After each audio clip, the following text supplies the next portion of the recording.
Ang kwentong ito ay hango sa totoong buhay. Karanasan ito ni Hosing. Taong 1974, Plaridel, Bulacan.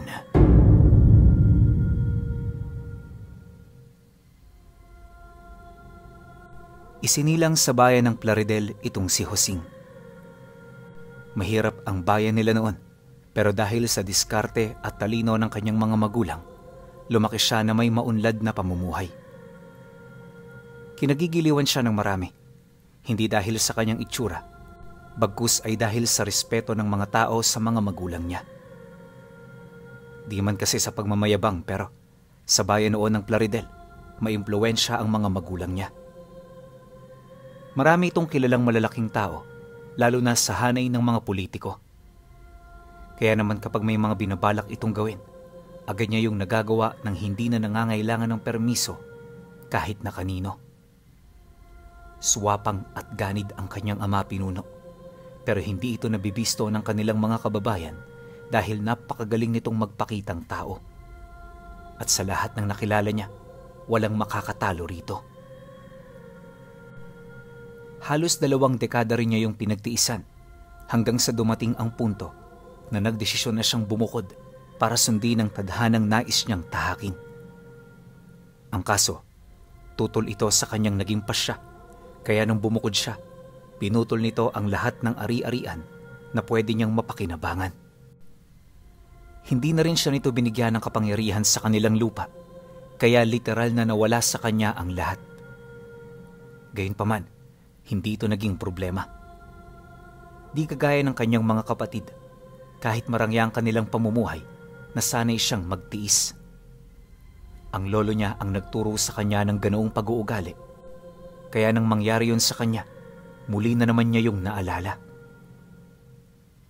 Nakakalungkot man ang pangyayari, sinubukan niyang tumayo sa sarili niyang mga paa. Di na rin siya nahiya sa mga tao, gawa ng kung iisipin, wala naman siyang dapat ikahiya. Ipinagmamalaki niya kung sino siya at kung ano ang kanyang naging desisyon sa buhay. Bagaman marami ang nagsasabi na hindi siya nag-iisip, hindi niya ito pinagtuunan ng atensyon. Para sa kanya, ang mga ganoong sabi-sabi ay dulot ng kamangmangan mula sa sitwasyong kanyang pinagdaanan. Hindi ito dapat bigyan ng atensyon at mas lalong hindi niya kailangang magpa-apekto rito. Sa paglipas ng mga araw at buwan, kung ano-anong diskarte ang ginawa niya para makaraos lang. At para hindi na niya makita ang kanyang pamilya, nagpasya siyang tumira sa pinakadulong bahagi ng lugar nila. Purong may hirap lang ang naninirahan doon, kaya pinili niya na dooy makibagay. Hindi naging madali ang buhay niya roon pinuno. Gawa ng unang-una, siya lang mag-isa ang nagpanday ng sarili niyang bahay. Metro-metro rin ang layo ng iniigiban ng tubig, at kapag tinatawag siya ng kalikasan, sa likod lang siya ng mga puno nagpaparaos. Salat din siya sa mga kagamitan, kaya ultimo pagluluto, pahirapan talaga. Buwan din siyang nagtiis sa ganoong sitwasyon hanggang sa masanay siya. At nung medyo nakakabangon na itong si Hosing, minabuti niyang maghanap ng trabaho sa sentro. Ang problema, di siya kaagad natatanggap dahil alam ng mga negosyante ang magiging epekto nito sa kanila. Kaya sa katagalan ng paghahanap, nagpasya itong si Hosing na magsaka na lamang sa likod ng bahay kung saan siya nakatira. Pagtatanim ng mga gulay ang kanyang pinagkakaabalahan noon, at kapag panahon ng anihan ng saging, agad niyang ibinababa ang mga buwig-buwig ng saging na kanyang nakukuha sa ilang. Masarap ang mga ganoong uri ng saging, kaya kapag binababa niya ito sa sentro, dali-dali itong nauubos. At sa ganoong panahon lang si Hosing nakakalasap ng tila bang kakarampot na ginhawa sa buhay. Ayon sa kanya, natanggap niya noon ang kapalaran ng buhay niya, kaya hindi niya talaga sukat akalain na may mangyayaring milagro sa kanya. At nagsimula ito noong sumapit ang huling anihan ng saging para sa taon. Habang abala siya sa pagbebenta nito sa sentro, may bumili sa kanyang isang matanda na 2 sentabong pera lang ang dala. Habang namimili ito, nagkwento ito sa kanya ng mga personal nitong karanasan. Nung marinig niya ang mga sinasabi nito, medyo nagkaroon siya ng interes na makinig, gawa ng napagtanto niya na napakasalimuot pala ng buhay nito. Kahit siya hindi niya halos maisip kung papaano malulusutan ang ganoong sitwasyon ng matandang yon. Kaya naman dala ng awa, nagpasya siyang iabot dito ang isang buwig ng saging. "Tang, sa inyo na lang ho to. Huwag niyo na rin hong bayaran. Sana ho, makaraos kayo sa kung ano man ang pinagdadaanan ninyo ngayon." Wika niya sa matanda. Nang marinig nito ang kanyang sinabi, di na ito nahiya. At sa halip na magdalawang isip na tanggapin ng saging, dali-dali niya itong isinilid sa bayong. Matapos nun, nagpasalamat ito at umalis. Si Hosing naman noon, nakatitig lang sa matanda habang papalayo na yun sa kanya. Subalit di pa man ito nawawala sa kanyang paningin. Laking gulat na lamang niya nang masipat niya itong maglaho na parang bula. Anya, para itong inihipan ng hangin na mawala yun sa kanyang paningin. Maski siya hindi makapaniwala, kaya ang ginawa niya, kinusot niya ang mga mata niya bago muling titigan ang kinaroroonan nito. Sinubukan niya pa itong habulin pero sa kasamaang palad wala siya roong nadatnan. Pagkatapos ng mga pangyayaring yon, di na nawala sa kanyang isipan ng matanda. Isip siya ng isip kung totoo ba ang kanyang mga nakita, ngunit kahit anong gawin niya, di siya nagkakaroon ng malinaw na sagot. Pag-uwi niya ng bahay, parang napakatamlay niya. Wala rin siyang gana sa mga bagay-bagay, ni pagkain ng kanyang hapunan. Kaya nang mapagtanto ito ni Hosing, diretso na siyang nahiga sa kanyang silid. At ilang minuto lang ang lumipas, mahimbing na siyang natutulog. Akala niya kinabukasan na ang gising niya, pero hindi pa man nangangalahati ang gabi. Naistorbo na siya ng hindi kaaya-ayang ingay. Anya, na tuwing umiihip ang malakas na hangin, may naririnig siyang tinig sa mga ito. Hindi niya mawari kung ano yon, pero yung tinig na yon, parang tinig ng mga taong tumatawa at masasaya. Nakakahumaling itong pakinggan, sa puntong kailangan niya pang umupo ng higaan para lamang malasap ng maayos ang kakaibang pakiramdam tuwing ito ay naririnig niya. Ilang minuto pa ang lumipas, narinig niya sa hangin na pinapalabas siya nito. Wala siyang ideya kung anong makikita niya sa labas ng bahay, pero minabuti niyang sumunod. At nang marating niya ang bakuran, nakita niya ang matandang binigyan niya ng buwig ng saging. Ganun pa rin naman ang itsura nito, pero yung kasuotan nun, gawa na sa purong ginto. Nakalutang na rin sa ere ang mga paa nito at binabalot yon ng kulay asul na usok. Pagtitigan nilang dalawa, inanyayahan siya nito na sumunod.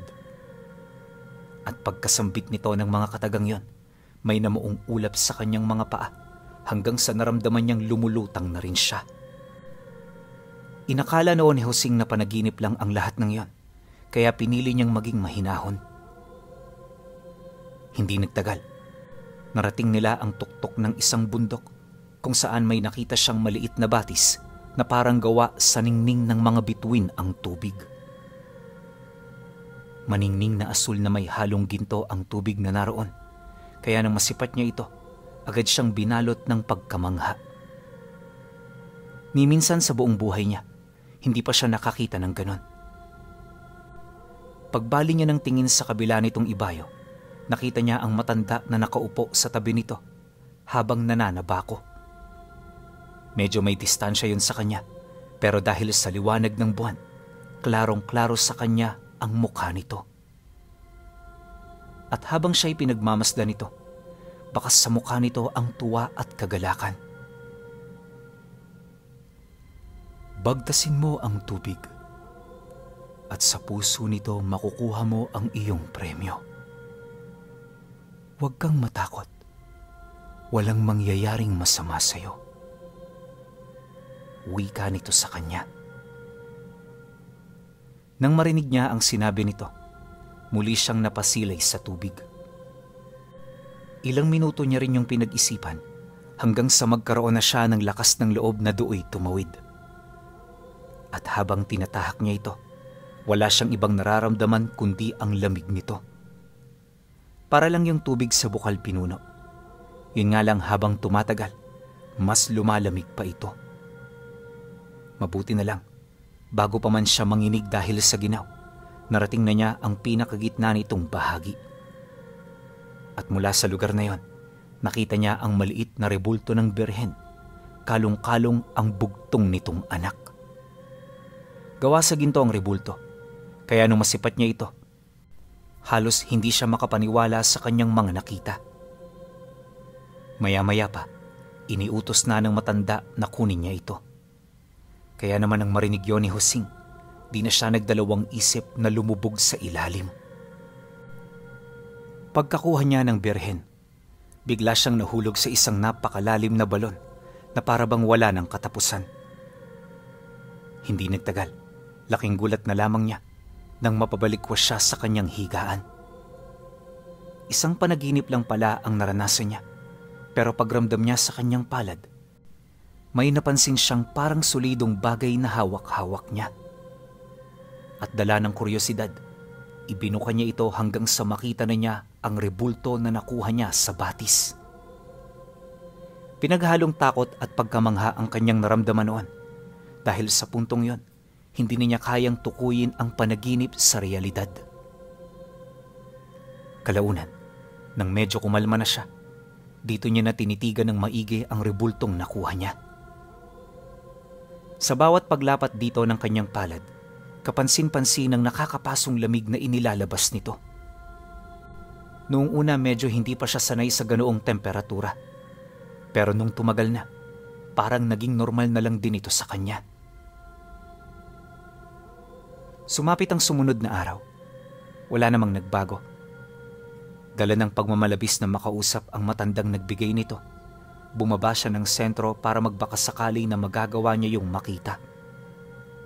Ang kaso lang, kahit magmukmuk siya roon buong maghapon, di niya nasilayan ang kahit anino man lang ng matanda.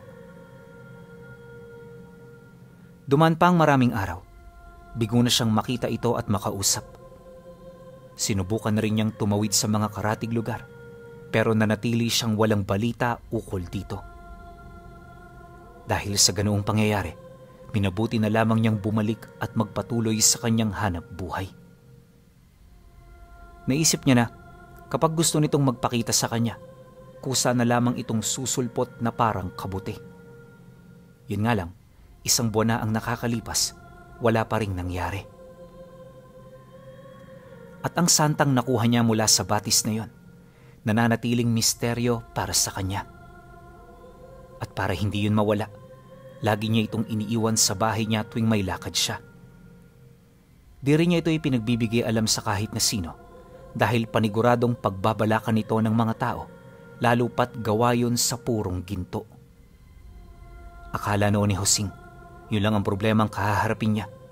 Pero ilang araw lang dumaan pagkatapos ng buwan, sinalubong siya ng isang nakakagulat na balita. Ayon sa mga nakausap niyang tauhan ng tatay niya, kasalukuyan na noong naghihirap ang kanilang pamilya. Malaking porsyento na rin ng mga manggagawa nito ang umalis dahil sa kawalan nito ng kapasidad na makapagbigay ng tamang sweldo.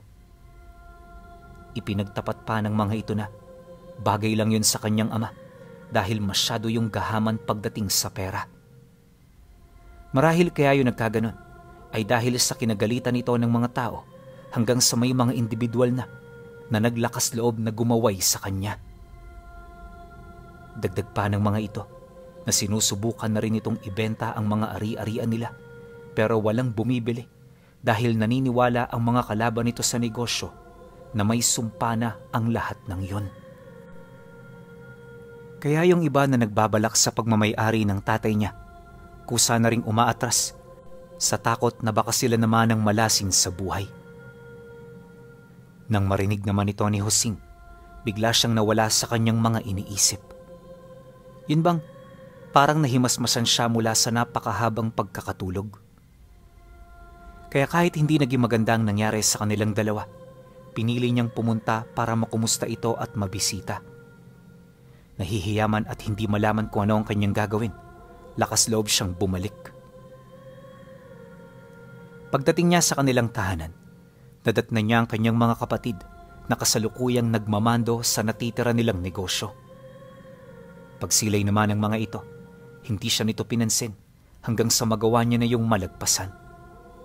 Pakiramdam noon ni Josing, wala namang galit ang kanyang mga kapatid, bagkus ay parang nahihiya lang itong kausapin siya.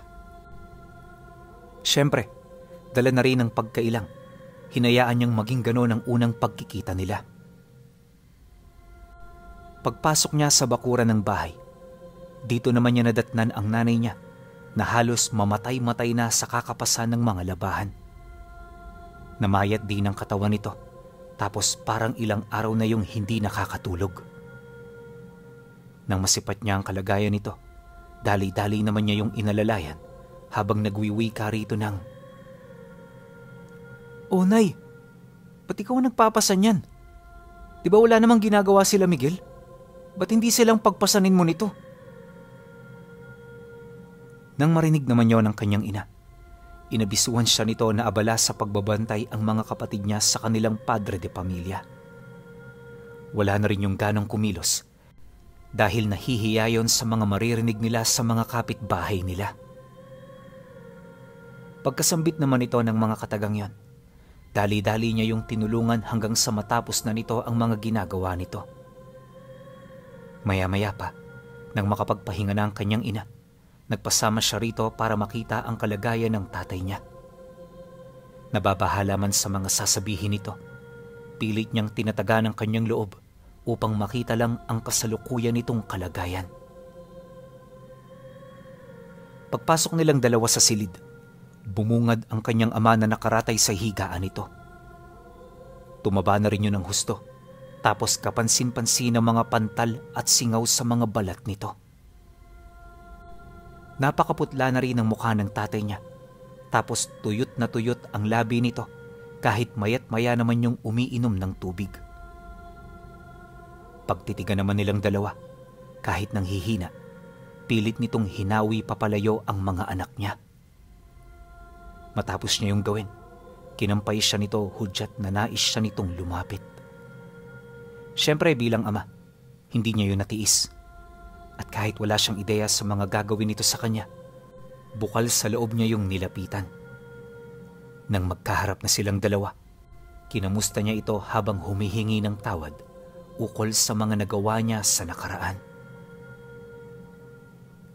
Ngunit nang marinig yon ng tatay niya, tila bang hindi na yon mahalaga. At sa halip di na magbahagi ito ng iniinda nitong karamdaman, malugod yung naglahad ng mga aral na kanyang natutunan. Tandaan mo anak, hindi lahat ng tao mapapasunod mo sa kagustuhan mo. Kahit anong kabutihan ang ipakita mo sa kanila, darating at darating pa rin ang panahon na mamasamain nila ang kabutihan na iyong nagawa. Hindi ko ito sinasabi para pagtakpan ang aking mga kasalanan. Ang sa akin lang ipaunawa sa inyo na sa panahon ng kagipitan, pamilya mo lang ang iyong maaasahan. Kaya Josing, sana huwag mong talikuran ng mga kapatid at nanay mo. Tandaan mo, ako lang ang may kasalanan sa iyo. At inaamin ko, ganid at swapang ako. Pero huwag mo rin sanang kakalimutan na kaya ko ito ginagawa ay para mapabuti ang inyong mga kalagayan. Kung sakali mang maaga akong mawawala. Wika ng tatay niya. Nang marinig niya ang sinabi nito, dito niya na hindi napigilan ang pagtulo ng kanyang luha. Yun bang, kahit anong pahid niya rito, patuloy pa rin ito sa pagtulo. Tuloy-tuloy lang ang pag-agos na parang wala ng katapusan. Ang buong akala niya kasi noon, mamamatay na ang kanyang ama, kaya hindi naging mahirap para sa kanya na patawarin ito. Nang magkaayos na silang dalawa, Isang gabi lang ang lumipas, lahat ng karamdaman nito ay bigla na lamang nawala. Hindi nila maisip kung papaano yun nangyari, pero may kutob siya na baka dahil ito sa santa na daladala niya. Nang malaman ng mga taong nangyaring milagro, kung ano-ano na ang sinasabi ng mga ito. Kesyo may mangkukulam na nanggagamot sa kanyang ama, nayanggaw ito, at kung ano-ano pang mga bagay na wala namang katuturan. Subalit imbis na bigyan ito ng atensyon, sinikap nilang manatiling kalmado sa lahat ng pagkakataon. Hindi rin nila ito pinakitaan ng anumang interes hanggang sa nawala na ang usap-usapan tungkol sa kanila. Tiwala ang nanay niya na ito na ang katapusan ng kalbaryo ng kanilang pamilya, pero di pa man lumilipas ang linggo, may napansin siya sa mga manggagawang nanatili sa poder nito. Nung masipat kasi yun ni Hosing, ramdam niya na hindi yun totoong tao. Kahit kahawig na kahawig nito ang wangis ng mga ordinaryo, sadyang may napapansin pa rin siyang kakaiba. Ayon sa kanya na, nung makasalamuha niya ang mga ito, napansin niya ang biglaang panginginig ng kanilang mga daliri. Kakaiba rin ang kilos ng kanilang katawan, tapos may mga pagkakataong nakakakita siya ng mga bagay na tila bang lumalangoy sa loob ng kanilang mga tiyan. Nabanggit niya ang tungkol dito sa kanyang kapatid, pero nung tingnan nito ang kanyang mga tinutukoy, wala naman yung napansing kakaiba. At sa hindi malamang dahilan, parang siya lang ang nakakakita ng ganoong bagay sa mga nilalang. Halos ilang araw din niya yung pinagmasdan hanggang sa makumpirma na niya ang kutob niya. Ang kaso lang, nung mapatunayan niya na ito, nakahanda na rin pala ang mga nilalang. Wala siyang ideya sa nais nitong mangyari, pero sa kanilang mga kilos, mukhang nais nilang kunin ang kanyang ama. Isang gabi, habang nagpapahinga ang pamilya, nakarinig siya ng yapak sa bubong ng bahay nila. Paikot-ikot ang yapak na yon na para bang meron itong hinahanap. Kaya naman nang marinig niya ito, maigi niya yung pinakiramdaman hanggang sa tumigil ang mga yapak sa mismong lugar kung saan naroon nagpapahinga ang tatay niya. Dala ng takot at pagkabahala, dali-dali siyang umalis sa kanyang silid para puntahan ang kinaroroonan nito. Ang kaso lang pagdating niya sa silid nito, nakita niya na yung nakalutang sa higaan habang may nakapulupot na galamay sa buo nitong katawan. Yung nanay niya tulog na kahit anong gising niya, hindi yun nagkakaroon ng ulirat. Nang mapagtanto naman niya ito, doon na siya kumilos. Yun nga lang, bago niya pa mahawakan ng tatay niya, naitaas na yon ng nilalang hanggang sa lumusot na ito sa butas na halos kakasya lang ang kanyang ulo. Matapos naman niya yung masilayan, hindi siya nagdalawang isip na lumabas ng bahay. Ginising na rin niya ang kanyang mga kapatid para may makatulong sa kanya. Ang problema, kahit paulit-ulit siyang sumigaw, walang nagigising. Lahat tulog mantika, kaya kahit na takot siya, pinili niyang lumabas ng mag-isa. Pagdating niya sa bakuran, dito niya nakita ang grupo ng mga taong naglalakad patungong palayan. Iisa lang ang dalang sulo ng mga ito, at habang binabagtas nito ang daan, may mga kataga itong sinasambit na hindi naman niya maunawaan. Wala siyang ideya kung sino-sino ang mga ito, pero nakakasiguro siya na may kaugnayan ito sa nilalang na dumukot sa tatay niya. Kalahating oras pa ang lumipas, patuloy niya pa rin yung binubuntutan. Nababahala man na baka maramdaman siya ng mga nilalang, minabuti niyang huwag pang hinaan ng loob. Alam niya kasi na siya lang makakatulong sa kanyang ama, kaya kahit anong mangyari, hinding-hindi niya yon iiwan. Di nagtagal, napadpad siya sa looban ng gubat na may napakasukal na daan. May hangganan na yon ang kanilang lupa, kaya wala na siyang ideya sa mga lugar na sakop nito. Pagkaraan ng ilang minuto, laking gulat na lamang niya nang makasilay siya ng isang kuweba na binabantayan ng 2 malalaking baboy ramo. Namumula ang mga mata nito, tapos nakatayo ang kanilang mga balahibo. Ramdam na ramdam niyang napakatigas nito dahil sa bawat lapat nito sa bato, nagiiwan nito ng bakas. Paglapit naman ng mga nilalang na may hawak sa kanyang ama, kinausap nito ang dalawang bantay. At sa hindi inaasahang pangyayari, tila bang nakakaunawa rin ng dialekto ang mga baboy na kinakausap nito. Nakita niya kasi yung pumaligid sa daan ng yungib pagkatapos itong kausapin ng nilalang na namumuno sa pangkat. Matapos naman niya yung masilayan, hindi na siya nakasunod. Ano man ang nangyari sa loob ng yungib, sadyang wala na siyang ideya. Ngunit nang akmang susuko na siya, muli siyang nakaramdam ng hangin na nagdadala ng mga tinig. Nangusap ang tinig na yun sa kanya at paulit-ulit nitong sinasabi na magtiwala siya sa karga niya. Noong una may pagdadalawang isip pa si Husing sa kanyang puso. Pero dahil sa pagmamalabis na mabawi ang tatay niya, pinili niyang maglakas loob at sundin ito.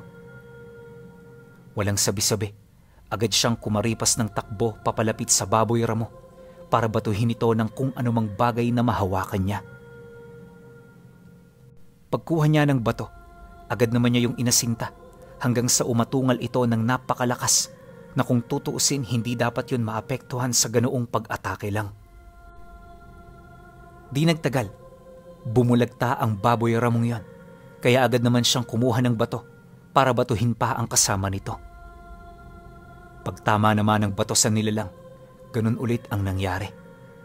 At hindi pa man siya nakakalapit, sinalubong na siya ng napakabaho nitong amoy. Paglapit niya sa mga bantay ng kuweba, kitang-kita niya ang libu-libong uod na nagpipista sa katawan nito. Ayon sa kanya na, kung titingnan ng mga nilalang na yon, para na itong nabubulok. Wala siyang ideya kung papaano ito namatay, pero nasisiguro niya na isa ito sa bisa ng santang kanyang nakuha. Pagpasok naman niya sa pasilyo ng kuweba, bumungad sa kanya ang daang-daang kalansay na nakabaon sa pagitan ng mga pasilyo nito. At sa pinakadulo nitong bahagi, nakita niya ang isang malaking silid kung saan dito namumugaran ang mga nilalang. Para itong isang tribo kung titingnan dahil sa mga kakaibang bahay na nakatayo roon. Normal na rin sa lugar ang mga butong nagkalat sa paligid, lalong-lalo na ang nakakalasong hangin na tila bang namuo na rito sa paglipas ng panahon. Sa pagpapatuloy ng kanyang pagmamasid, dito niya nasilayan ang iilan sa mga manggagawa ng kanyang pamilya. Bagaman nasa balat kayo pa nila ito, sadyang hindi na nito kayang maitago ang totoo nilang anyo. Pagbaling naman niya sa sentro ng pugad, nakita niya ang tatay niya na nakatali kasama ang ilan pang taong nadukot ng mga nilalang.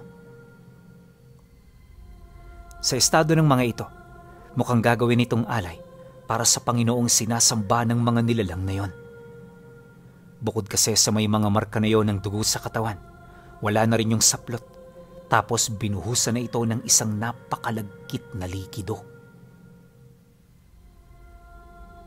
Matapos naman niya yung masilayan, dito na siya binalot ng takot. Hindi niya kasi halos maisip kung papaano niya kakalabanin ang napakaraming nilalang para lamang mailigtas ang tatay niya.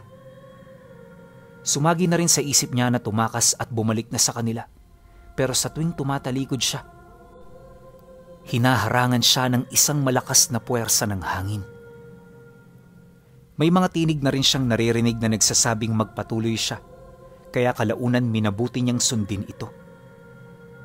Pagtayo niya sa kanyang pinagtataguan, pilit niyang ikinalma ang kanyang sarili bago niya gawin ang pinakauna niyang hakbang. Naging blanko rin ang kanyang isipan at ang namutawi lang dito ay ang kagustuhan niyang mailigtas ang tatay niya.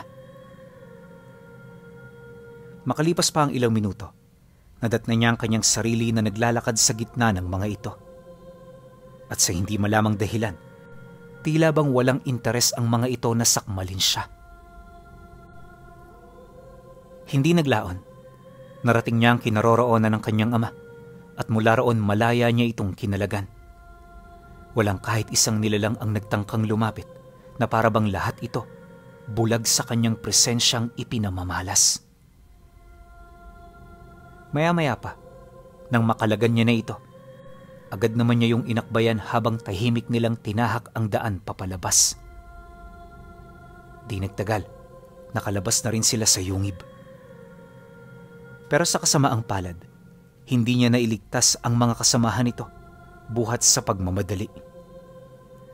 Ang ikinakatakot niya kasi noon na baka may nakatakdang oras lang para manatili ang bisa ng ganoong kakayahan. Kaya naman para hindi sila mapahamak, di na rin siya sumugal pa.